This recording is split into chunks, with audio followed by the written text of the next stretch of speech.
Magandang buhay sa ating lahat. Narito naman po tayo ngayon sa Faith On, tagapag-ugnay, tahimik mang serbisyo, malalim ang pagbabago.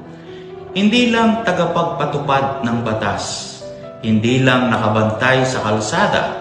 Ang bawat membro ng kapulisan ay tagapag-ugnay ng kapayapaan sa kaguluhan, ng tiwala sa takot, ng malasakit sa paninindigan.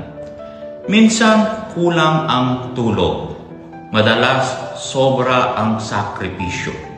Pero andyan ka pa, naglilingkod, nagbabantay, umaalalay kahit sa likod ng katahimikan.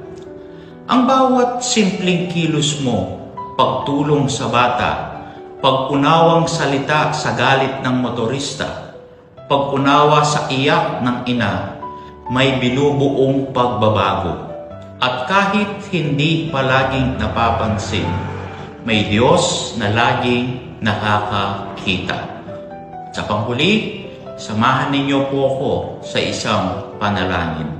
Sa ngalan ng Ama at ng Anak at ng Espiritu Santo. Amen.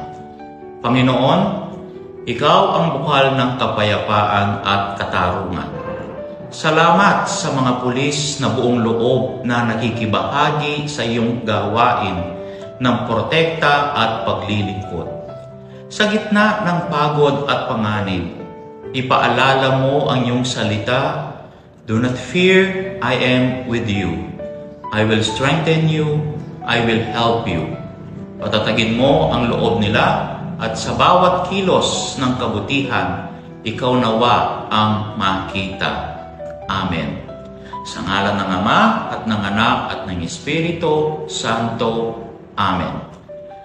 Muli, isang magandang buhay sa ating lahat at sa bagong Pilipinas, ang gusto ng pulis, ligtas ka.